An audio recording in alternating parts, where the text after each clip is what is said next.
When we're talking about heart health, one thing that's probably going to come up a lot is cholesterol. Cholesterol is something that people are a little bit scared of, but it's not something that is inherently evil. It's actually super important for our bodies, and if we didn't have it, we wouldn't even have cells. This is because they are very important for phospholipid membranes. They reduce the fluidity of these membranes, and they also anchor membrane proteins and fine-tune the permeability of the membrane. We also might recall that cholesterol is a super important precursor to steroid hormones and to bile. There are two ways that our body can get cholesterol. We can get it from our diet, hence the fear of high cholesterol diets, and we can also make them in the liver. The fear of cholesterol comes from the fact that high LDL cholesterol leads to dyslipidemia, a condition where there are high levels of plasma cholesterol and triglycerides, as well as low levels of another kind of cholesterol called HDL cholesterol. Dyslipidemia isn't exactly going to be caused by eating a ton of fat. Often people have a gene mutation that leads to them overproducing fat or not clearing enough fats from their body. But most of the time it can be caused by, or this genetic mutation can be exacerbated by, a sedentary lifestyle and a diet that is high in saturated fats, cholesterol, and trans fats, as well as things like smoking, anabolic steroids, and other drugs. Many people don't even know that they have dyslipidemia, since there's often no signs or symptoms associated with the condition. But just because there's no signs and symptoms doesn't mean it isn't bad. When the condition gets to a certain point, it can lead to coronary heart disease, stroke, or artery disease. This is why patients that are at high risk of cardiovascular events should be regularly checked for their lipid levels. And we're going to be talking about what those tests entail later on in the video. One of the conditions that can arise from dyslipidemia is called atherosclerosis. This is a progressive disease of the large arteries. In this, there is a buildup of lipids and inflammation which closes off the artery. Because this is a progressive disease, patients often have no idea they have atherosclerosis until there is a rupture in the plaque or a total blockage of the artery. Atherosclerosis starts with a tear in the artery wall. When this happens, cholesterol that is circulating in the bloodstream can escape into the artery wall. This is not good. And so when our body senses the presence of cholesterol in the artery wall, it's going to send macrophages which go to eat the cholesterol. Unfortunately, this is part of the problem. When macrophages eat the cholesterol, they become foam cells, which embed in the artery wall, and we call this a plaque. In a healthy patient, there's only going to be a tiny amount of plaque, and so smooth muscle can cover it up to protect it and keep the artery functioning properly. Importantly, the lumen of the artery maintains the same size in a healthy plaque, and we call this a stabilized plaque. But if there's a large buildup of plaque, it thickens the artery wall, and smooth muscle can't flatten the plaque lump. Instead, when it covers the plaque, it becomes a hard cap. We call this a vulnerable plaque because it can lead to bad conditions.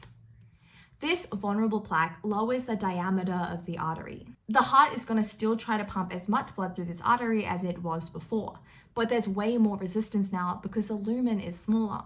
This means that there are extremely high blood pressures in these arteries. This can be a problem because long-term high blood pressure can break the muscle cap, and the plaque can break off the artery wall and form a blood clot. Sometimes blood clots are okay. You tend to have them all the time, but sometimes it can go downstream and block off an important artery, especially the arteries that lead to the heart or the brain. The development of atherosclerosis takes 40 years on average, and there are 6 main steps. The first step is called initial lesion.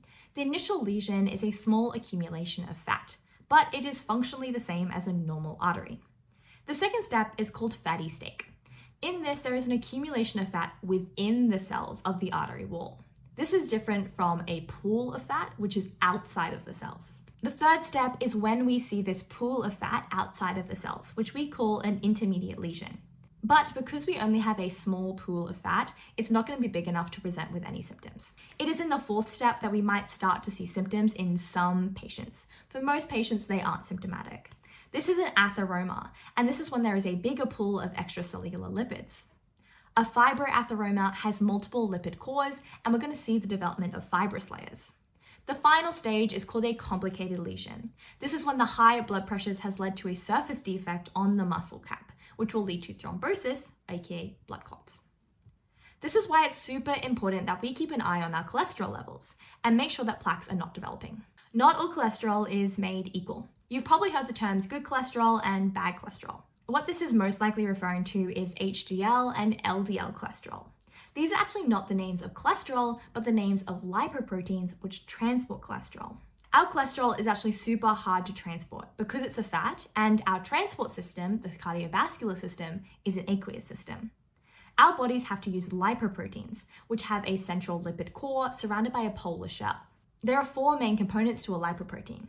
The shell is made of phospholipids embedded with surface proteins, and the core is made of triglycerides and cholesterols. Depending on the composition of these 4 ingredients, we have 4 different types of lipoproteins. A chylomicron is made mostly with triglycerides, and these are super important for transporting and storing the fats that are absorbed from our foods. Our chylomicrons are going to float freely around the bloodstream, and when our cells need some of the fatty acids they are storing, the cells are going to call them over and metabolize them using an enzyme called lipoprotein lipase. Very low density lipoprotein, which we also call VLDL, is called low density because there isn't a lot of surface proteins. Inside there is mostly triglycerides and some cholesterol. VLDL is used to transport fat and cholesterol from the liver to cells that need it.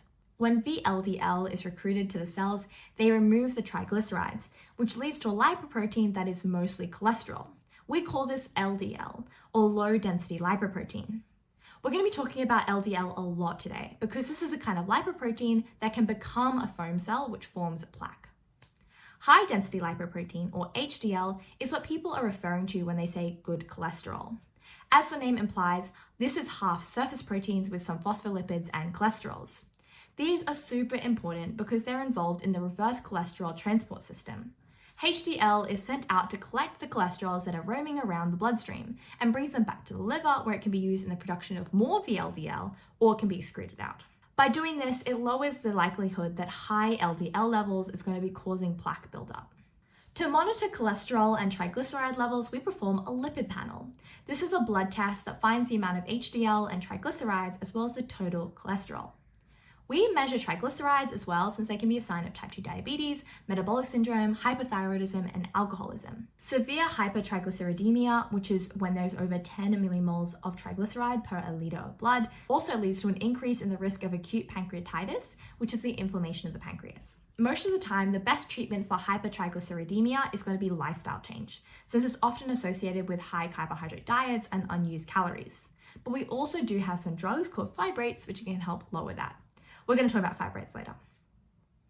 Because triglycerides are associated with diet, we often do a blood panel after fasting for over 10 hours, so that triglyceride absorption from the GI isn't affecting our results. Here are the target ranges for our blood lipids.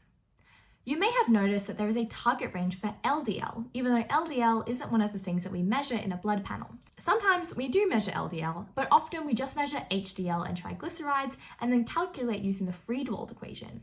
We can only use this equation if the triglyceride concentration is less than 4 millimolar per liter.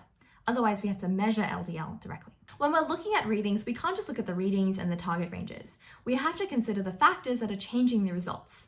The first factor is going to be fasting, which we talked about before. But also, if the patient is sitting or standing, it can have an effect on the results. If they're on any drugs that raise lipid levels, if they've had a heart attack recently, which can lower cholesterol levels, and we also want to be using venous blood. Sometimes people want to do pinprick tests because there's differences in the readings depending on sampling location. Another thing to consider is that cholesterol synthesis peaks in the evening, so levels tend to be lower in the mornings. Even if someone has an abnormal lipid panel, this doesn't mean that they automatically have cardiovascular disease, and sometimes they don't even need treatment for their dyslipidemia if they aren't at risk for cardiovascular disease. Now, sometimes patients are on a medication or have a medical condition like hypothyroidism or diabetes, which is causing the dyslipidemia, and all we have to do is address that problem first. But if there isn't another condition or another drug, we have to assess their cardiovascular risk to see if our patient needs treatment. There are a few things that are going to automatically make a patient high risk, like chronic kidney disease and a history of high cholesterol in the family. But otherwise, we're going to be considering a bunch of factors and using a risk calculator to determine the risk level. The Australian Cardiovascular Risk Calculator considers age, if someone is male, smoking history, systolic blood pressure, the total cholesterol to HDL ratio, the use of cardiovascular medications, a history of atrial fibrillation, and diabetes. This gives us a percentage, which is the patient's chance of developing cardiovascular disease in the next 5 years. If the patient has under 5%, they're considered low risk. If they're over 10%, they're considered high risk. Between 5 and 10% is intermediate risk. The treatment plan is going to depend on this 5-year risk percentage. Treatment is always going to involve lifestyle modification, which means diet, exercise, limiting alcohol, and stopping smoking. For people that are low risk, that's all that needs to happen. When people are at moderate risk, we're going to have them try lifestyle modification for 6 weeks. If this isn't successful or sustainable, we're going to start them on lipid-lowering medications. If we decide to put them on medications, we're not going to be stopping these lifestyle changes. We're going to have them both go together. For people that are high risk, we're going to start them immediately on lipid-lowering medications and lifestyle changes. When we're doing this, we're going to be considering if we're doing primary or secondary prevention. If the patient has not had a previous cardiac event, this is going to be primary prevention. But if they have had it, it's secondary prevention. We're trying to stop a second event. For primary prevention, we're going to always start with low doses, which should improve the lipid fraction while having minimal side effects. We're going to monitor blood lipid levels and side effects at 3 to 6 month intervals and increase the dose accordingly. For secondary prevention, we start with high-dose statins. Statins are some of the most commonly prescribed drugs in the world, and they're the start of any lipid-lowering plan. All the other drugs that we're going to be talking about today tend to be added on top of statins, unless statins are contraindicated. Statins stop the enzyme HMG-CoA reductase, which is an important enzyme in the production of cholesterol in the liver. This is a rate-limiting enzyme, which means by stopping it, we can stop the production of cholesterol altogether. Since there's less cholesterol being produced, our cells are going to be recruiting more LDL receptors and bringing LDL out of the blood. This leads to a 30 to 60% reduction in LDL concentration and a moderate triglyceride reduction as well. Because they stop the production of cholesterol, statins are going to take some time to work, because they aren't going to be removing cholesterol that's already circulating in the blood. Statins are a great first-line option because they are oral, they are well tolerated, and they are highly effective. And they reduce LDL and triglycerides, so they're a great option for combination hyperlipidemia. Interestingly, statins are actually more effective in patients that are at high cardiovascular risk than they are in patients with moderate cardiovascular risk, but they are still effective in both. Statins are a great option for people who are at high risk of coronary heart disease, irregardless of their cholesterol levels. This is because of the pleiotropic effects of statins, like stabilizing plaques, reducing inflammation and oxidative stress, reducing endothelial dysfunction, and reducing the formation of blood clots. There are 5 main statins on the Australian market, and they all end with the suffix statin. They are atorvastatin, fluvastatin, pravastatin, rosuvastatin, and simvastatin. Fluvastatin, pravastatin, and simvastatin are short-term statins, which means they're more effective when taken at night.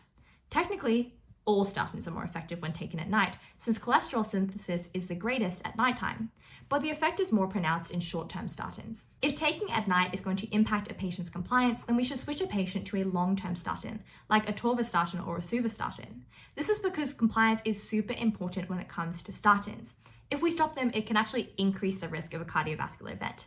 And this is why, even if there are symptoms of acute coronary heart disease, we're still going to be taking these statins. When someone starts a course of statins, they might experience GI side effects, but this isn't anything major to worry about for most patients, since they often go away after continued use. Some other side effects are headache and increases in liver enzymes. But a major side effect we need to look out for is myalgia, which is muscle aches and pains. For people on statin therapy, it's often symmetrical in main muscle groups and starts 4 to 6 weeks after the patient has started statins. This needs to be reported to a doctor immediately so they can make sure that you're not developing a condition called rhabdomyolysis. This is a disease where skeletal muscle rapidly degenerates, which leads to acute kidney failure and dark brown urine. One of the leading theories on why this is a side effect is that it's caused by a reduction in coenzyme Q because of the inhibition of CoA reductase. The reduction in coenzyme Q disrupts cellular energy production and therefore causes muscle death. Another potential reason is that statins accumulate in myotubes and increase the risk of myotoxicity. Although this is dangerous, pharmacists should be careful about telling the patients the extent of this side effect, since it can lead to the nocebo effect, which is where the belief in harmful effects leads to experience of side effects. It's the opposite of the placebo effect.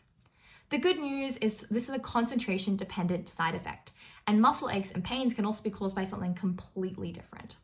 To differentiate between your everyday muscle aches and statin-associated muscle symptoms, we use this chart here. This chart details that statin-associated muscle pain is symmetrical in big muscle groups after dose increases or after 4 to 6 weeks of starting statins, and also the risk of statin muscle pains is higher in patients that are on certain medications, that are women, have low BMI, aka they're thin or they're tall, do regular vigorous exercises, are on high-dose statins or are taking high amounts of alcohol, opioids, or cocaine, and have hepatic and renal function disorders. If a doctor suspects that muscle pains are related to statins, they're going to do a creatine kinase test. We're going to be going into more detail about what that entails in a later video, but this is an enzyme that indicates that there is muscle damage. If creatine kinase levels are low, then we're going to stop statins for 2 to 4 weeks. And if they are high, we're going to stop statins for 4 to 8 weeks until the creatine kinase levels are normal. If symptoms don't improve after we stop statins, it's likely caused by something else, which we will identify and manage as well as resume this statin therapy. But if symptoms do improve after we stop statins, we're either going to switch what statin they're on or lower the dose of that initial statin. Ideally, this is going to lead to no more muscle symptoms. But if it doesn't stop the muscle symptoms, we're going to stop the statins again and do one of two things. We're going to switch to a low dose of a potent statin like rosuvastatin or try intermittent dosing, which is going to be alternating days or something like that. If these don't work, we're going to be using a non-statin lipid-lowering agent. Drug interactions can increase the risk of myopathy, drugs like cyclosporin, fibrates, and nicotinic acid. This is super important to consider because fibrates and nicotinic acid are lipid-lowering agents that are often added to statins. There are a few other drug interactions that we should look out for in patients that are on statins. 3 statins are metabolized by cytochrome P450 enzymes: atorvastatin, fluvastatin, and simvastatin. Importantly, they're metabolized by the same enzymes that metabolize St. John's wort, which is a complementary medicine used for depression, and people often don't tell their pharmacists if they're on this medication, so make sure you ask. Statins can also decrease a patient's clotting ability. This is especially important in patients that are taking warfarin or any other anticoagulant agent. And these patients should take atorvastatin and pravastatin instead, because these two don't have effects on clotting. We're doing a lot of monitoring during statin therapy. We're going to be monitoring lipid levels, the amount of liver aminotransferases, and creatine kinase. This is how we monitor for the effectiveness of the treatment and for liver and muscle damage. If we do blood monitoring and we find that statins are ineffective, we're not going to be increasing the dose. This isn't just because of the danger of dose-dependent side effects like myalgia, but also because, unlike most drugs, statin potency doesn't increase linearly with dose. 80% of LDL reduction tends to be achieved with 50% of the maximum dose of a statin. So instead of increasing the dose, we're going to be adding another lipid-lowering agent, and we're going to be going over those now. Another lipid-lowering agent that we can add is fibrates. Fibrates aren't very good at lowering LDL, but they're great at lowering triglycerides. They can reduce triglyceride levels as much as 40 to 80%. So we often combine fibrates with statins when someone has both high LDL and high triglycerides. These drugs activate peroxisome proliferar activated receptor alphas. This leads to a decrease in hepatic triglyceride production as well as an increase in hepatic fatty acid and LDL uptake. It also increases HDL production. Fibrates aren't first line, since we don't have evidence they can actually reduce mortality, fatal heart attacks, or strokes in patients that have dyslipidemia. But we do have evidence to support the lowering of incidences of pancreatitis, which is the main problem with triglycerides. Before we start a patient on fibrates, we're going to need complete blood work, liver function tests, and creatine kinase measurements as well. This is so we can look out for liver and muscle toxicity and also keep an eye on how effectively the fibrates are lowering lipid levels. There are 2 fibrates on the Australian market. Gemfibrozil is taken as 600 milligrams twice daily and is best absorbed of an empty stomach. This drug is also a strong CYP2C8 inhibitor, so you have to be careful of drug interactions there. And importantly, gemfibrozil is also contraindicated with simvastatin because of muscle toxicity. The other fibrate is fenofibrate. This is taken as a 145 milligram dose once daily and can be taken with or without food. But this dose does need to be adjusted in the case of renal impairment. This tends to be the preferred agent since it's way easier to comply with this dosing schedule and there's less drug interactions and generally it's better tolerated. With both fibrates, we see side effects like GI disturbances, headache, dry mouth, and an increased creatine concentration. And we see myalgia, especially when taken with statins, but this is more common with gemfibrozil. Less commonly, we see side effects like gallstone, pancreatitis, photosensitivity, so patients should always be wearing sunscreen, and an increased liver enzymes, especially with fenofibrate. Fibrates also interact with warfarin, so patients that are on warfarin should be careful about their INR levels. And some important red flag side effects that we need to be reporting to doctors immediately are myalgia, yellow eyes or skin, vomiting, and a loss of appetite. For a drug called ezetimibe. I never would have gotten that.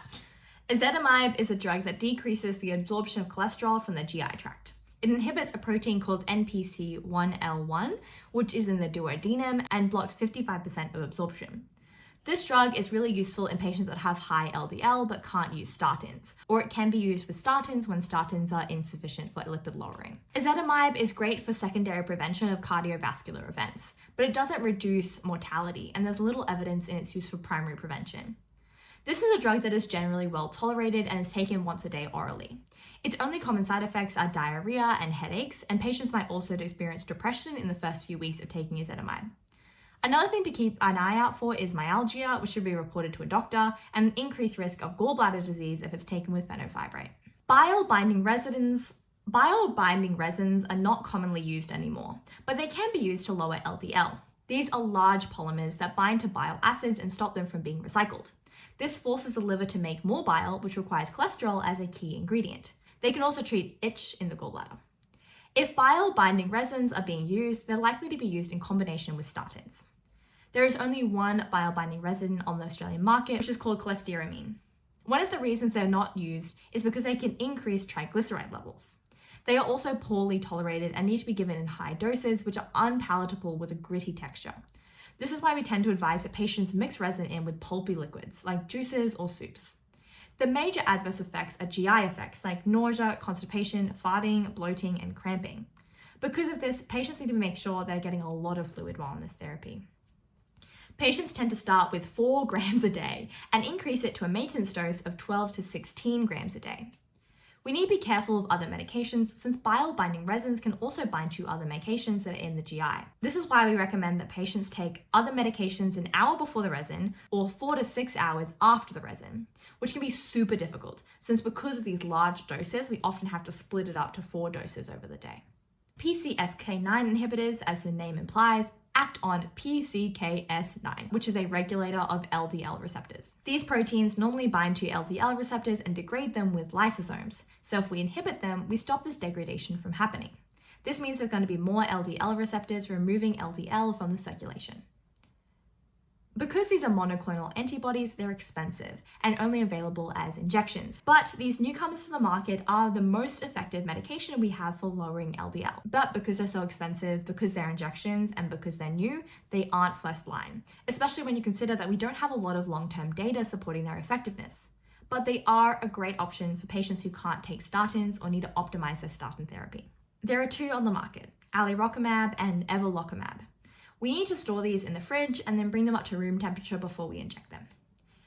PCSK9 inhibitors are generally well tolerated, but there are some side effects we need to keep in mind. This is stuff like injection site reactions, as well as a higher chance of upper respiratory tract infections and swelling in the nose and in the back of the throat.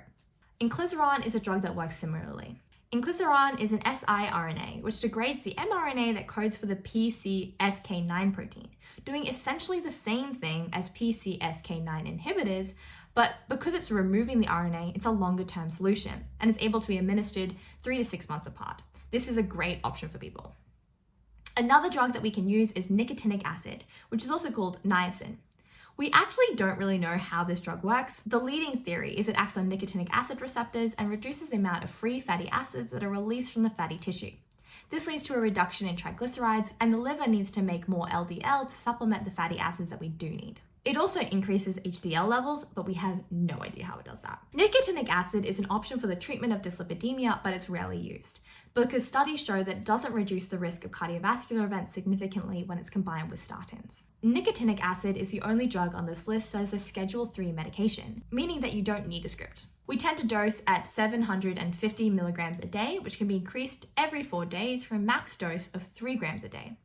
We obviously aren't going to be at 3 grams unless it's absolutely necessary, and we are going to be decreasing this dose in the case of renal impairment.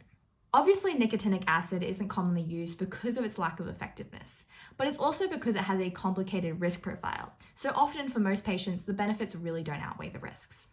One key adverse effect is flushing. Patients tend to flush for a few hours after taking their dose, but often they tend to develop a tolerance over time. We can also reduce the flushing by taking nicotinic acid with food, taking it regularly, and avoiding hot beverages and alcohol. Another thing we can do is take a low dose of an NSAID, which stops the prostaglandins, which cause the flushing response. Some other common side effects we see are GI side effects, like indigestion, diarrhea, nausea, and vomiting.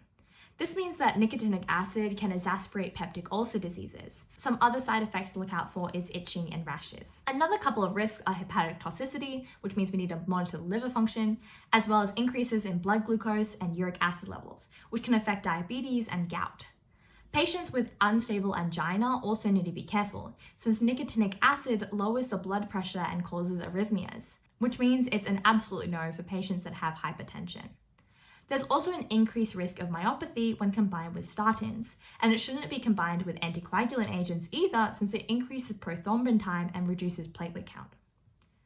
The final drug that people use in the treatment of dyslipidemia isn't exactly a drug at all. It's fish oil. Fish oil contains omega-3 polyunsaturated fatty acids, which are commonly used to lower triglyceride levels. We actually see that in Inuit populations, they have lower levels of cardiovascular disease, which has been theorized to be because they tend to eat a lot of fish in their diets. We can eat fish oils in fish, of course, but for a lot of people, it's more practical to have them in capsules. Fish oils have lots of effects on the body. They reduce arrhythmia, thrombosis, and blood pressure, as well as decreasing the triglyceride levels. But the actual mechanism of action for this is not known. What we do know is that fish oils inhibit cholesterol, triglyceride, and fatty acid production in the liver.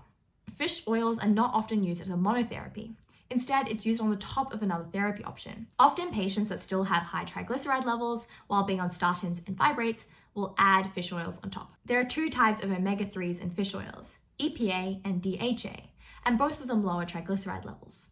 High doses of DHA products tend to increase LDL cholesterol levels though, so you have to be a little bit careful. Patients need to take large amounts of fish oil to get the therapeutic effects, often 7 to 14 capsules if they're using non-pharmaceutical grade oils. We often split this into 3 doses daily to make it easier to take. This is also so they can be had with meals. This increases the absorption, limits the GI effect, and masks that fishy aftertaste. Generally, pharmaceutical grade products are more concentrated, which means they have less of a pill burden. But both pharmaceutical grade and non-pharmaceutical grade fish oils are not pharmaceutical products. It's confusing, I know. But this means that they aren't undergoing the same amounts of regulation and tests as our pharmaceutical products, which means that they actually can be a different amount of EPA and DHA than is listed on the box. Now, some people like to take fish oil as a liquid and not as capsules.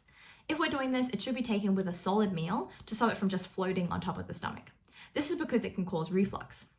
One way that we advise patients to take liquid fish oil is to do it with a 2-glass method. In this, there are 2 shot glasses, and we have one with juice, and that has the fish oil on top, and just a regular shot glass with juice. The fish oil glass is taken as a shot, and the other one is slowly sipped. Other than the GI effects, fish oils can also lead to smelly breath and sweat, headaches, rashes, reduced blood pressure, and atrial fibrillation at higher doses. We also don't want to be having fish oils before surgery or with anticoagulants, since they can increase bleeding and bleeding times. We also want to avoid the drug orlistat, which is a weight loss medication that stops the absorption of fat and oil. This decreases the absorption of fish oil as well. And obviously, if someone has a fish or shellfish allergy, they shouldn't be taking fish oil. It's pretty intuitive. This here is a summary of our drugs.